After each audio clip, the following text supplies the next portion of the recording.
हर घड़ी खुद से लड़ना है मुकद्दर मेरा, मैं ही कश्ती हूं मुझी में है समंदर मेरा। नमस्कार साथियों, मैं हूं सुनील श्रोती। स्वागत करता हूं आपका हमारे इस ऑनलाइन प्लेटफॉर्म पे।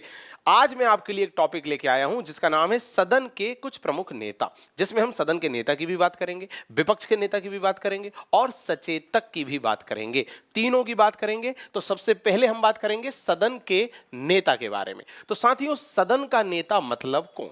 देखिए, लोकसभा और राज्यसभा, इन दोनों ही हाउसेज में, दोनों ही सदनों में सरकार की तरफ से जो एक व्यक्ति चुना जाएगा वो होता है सदन का नेता। बिल्कुल आराम से समझिएगा, किसकी तरफ से चुना हुआ व्यक्ति? सरकार की तरफ से चुना हुआ व्यक्ति। ठीक, लोकसभा में भी एक चुना जाता है और एक राज्यसभा में भी चुना जाता है। अच्छा, ये कौन होगा जो चुना जाएगा? ये एक तो होते हैं प्रधानमंत्री जी और एक होते हैं मंत्री परिषद का कोई एक मंत्री। प्रधानमंत्री और कोई एक मंत्री, ये दो लोग मिलके लोकसभा और राज्यसभा के सदन के नेता बनते हैं। अब कौन बनेगा कहां का? यदि प्रधानमंत्री जी स्वयं लोकसभा से सांसद चुन के आए हैं, क्योंकि आप जानते हो प्रधानमंत्री और मंत्री बनने के लिए आपको सांसद होना जरूरी है, या तो लोकसभा से या राज्यसभा से। यदि प्रधानमंत्री जी लोकसभा से सांसद चुन के आए हैं तो वो बनेंगे लोकसभा में सदन के नेता, और राज्यसभा का सदन का नेता बना देंगे वो किसी एक मंत्री को। बट यदि प्रधानमंत्री स्वयं लोकसभा से ना होकर राज्यसभा से सांसद बने तो वो बनेंगे राज्यसभा के सदन का नेता, और किसी एक मंत्री को बना देंगे लोकसभा में सदन का नेता, बशर्ते वो मंत्री भी लोकसभा से ही आया हो। तो पॉइंट आप समझ गए होंगे। सदन का नेता मतलब सरकार की तरफ से कोई आएगा, लोकसभा में भी राज्यसभा में भी, और जो व्यक्ति आएगा वो एक तो होंगे प्रधानमंत्री और एक होंगे कोई एक अन्य मंत्री। ये दोनों मिलकर काम संभालेंगे, बट उसके लिए उस सदन का व्यक्ति होना जरूरी है। क्लियर? तो आइए जरा इसको रीड आउट करते हैं। लोकसभा में बहुमत प्राप्त दल का नेता होने के कारण प्रधानमंत्री को सदन का नेता कहा जाता है, क्योंकि प्रधानमंत्री उस दल के नेता हैं जिसे बहुमत मिला हुआ है, मतलब सरकार जिनकी बन रही। तो यूं तो मतलब सामान्यतः देखें तो लोकसभा में सदन के नेता कौन होते हैं? प्रधानमंत्री।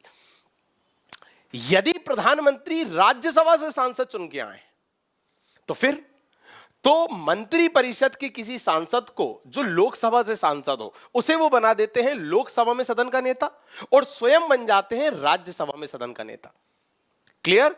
अच्छा, पर यदि प्रधानमंत्री लोकसभा से ही सांसद चुन के आए हों तो वो बन जाएंगे लोकसभा में सदन का नेता, और राज्यसभा में सदन का नेता वो उस मंत्री को बनाएंगे जो राज्यसभा की सदस्यता लेके आया है।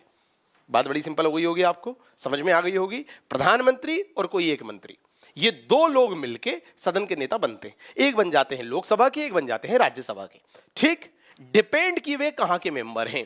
यदि प्रधानमंत्री महोदय लोकसभा के मेंबर हैं तो वो बनेंगे लोकसभा में सदन के नेता। राज्यसभा का सदन का नेता बना देंगे वो अपने किसी मंत्री को जो राज्यसभा से आया हो।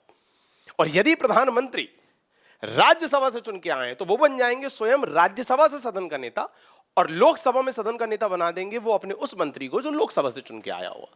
क्लियर है? आगे बढ़ते हैं। अच्छा, अभी यदि फिलहाल की बात करें तो वर्तमान में लोकसभा में सदन के नेता तो हमारे नरेंद्र मोदी जी ही हैं, प्रधानमंत्री जी। क्यों? क्योंकि वो लोकसभा की सीट से ही सांसद चुन के आए। ठीक, और राज्यसभा में सदन का नेता है पीयूष गोयल जी, जो उनके मंत्री हैं। एक तो उनके मंत्री हैं और सांसद चुन के आए कहां से? राज्यसभा से। ठीक, अच्छा, अब बात करेंगे विपक्ष का नेता। जिस तरह सरकार की तरफ से कोई एक नेता होता है दोनों सदनों में, उसे बोलते हैं सदन का नेता, उसी तरह विपक्षी दल में से जो एक नेता होता है दोनों सदनों में, लोकसभा में भी और राज्यसभा में भी, उन्हें कहा जाता है विपक्ष का नेता। देखिए, लीडर ऑफ अपोजिशन। बट यहां पर विपक्ष का दल होने के लिए एक शर्त है। किसी भी पार्टी को विपक्ष के दल का दर्जा तभी मिलता है साथियों, जब उस सदन के टोटल मेंबर में से कम 10% उनके जीत के आए हो। मतलब लोकसभा में कम से कम 55 सांसद होने चाहिए, तब आपको विपक्ष के दल का दर्जा मिलेगा। भाई, एक दल तो वो हो गया जिसकी सरकार है, जैसे अभी की यदि हम बात करें तो बीजेपी। बट अपोजिशन वाले वे सारे दल, उनमें से कोई भी बन जाएगा विपक्ष का दल, कोई भी सबसे बड़ा दल बन जाएगा विपक्ष का दल, जिसके पास कम से कम 10% सांसद हो। ठीक, अब देखिए, विपक्ष के सबसे बड़े दल जिसके पास कुल सदस्यों का 10% या उससे ज्यादा हो, को अपना एक नेता चुनने का अधिकार होता है, जिसे विपक्ष का नेता कहते हैं। यह भी दोनों सदनों में होता है, लोकसभा में भी, राज्यसभा में भी। यदि अभी हम लोकसभा की बात करें तो लोकसभा में विपक्ष के नेता हैं अधीर रंजन चौधरी जी। यदि हम राज्यसभा की बात करें तो राज्यसभा में विपक्ष के नेता हैं मल्लिकार्जुन खड़गे जी।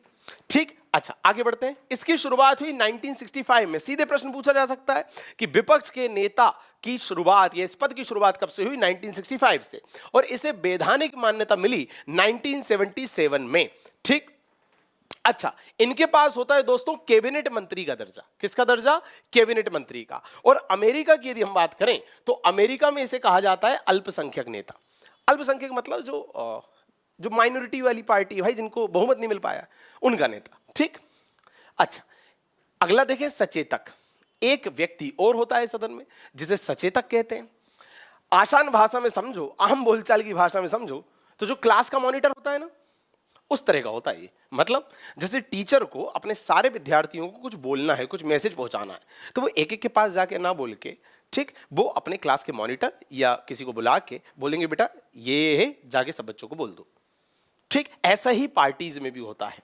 हर दल में एक पद होता है जिसे सचेतक कहते हैं। जो पार्टी हाईकमान होते हैं उनका किसी मुद्दे पे क्या स्टैंड है, या वो क्या चाहते हैं कि हमारे सांसद सदन में जाके किस बात पर किस तरह से बिहेव करें, वो हर एक सांसद को तो जाके नहीं समझाएंगे ना। तो पार्टी हाईकमान अपने सचेतक को बोल देते हैं कि जाओ भैया सभी मेंबर को समझा दो कि सदन में इस तरह से रिएक्ट करना है, तुम्हें किस चीज का समर्थन करना है, किस चीज का विरोध करना है, वो सब समझा देते हैं। ठीक, तो सारे मेंबर उस पार्टी की जाके सदन में उसी तरह का बिहेव करते हैं। ठीक है, ये है भैया सचेतक। अच्छा, जब सरकार का मतलब ऐसा दल जिसकी सरकार बनी है, उसका जो सचेतक होता है उसे संसदीय कार्य मंत्री भी कहा जाता है। देखिए, प्रत्येक राजनीतिक दल चाहे वह सत्ता में हो या ना हो, का एक नेता होता है जो उस दल के सदस्यों को सदन में अनुशासित करने का काम करता है। मतलब वो बताता है कि हाईकमान ने क्या बोला है, भैया ऐसे ऐसे रहना। यदि बीजेपी कोई बिल लाने वाली है, अब कांग्रेस चाहती है कि इस बिल का हम विरोध करें, ऑब्वियसली अपोजिशन वाली पार्टी विरोध करेगी, तो हाईकमान अपने नेताओं को मैसेज पहुंचाएंगे सचेतक के थ्रू, भैया कल ना ऐसा ऐसा कर रहा है तुम्हें, तो सारे नेता उसी तरह का बिहेव करेंगे, मतलब अनुशासन में रहेंगे। क्लियर है?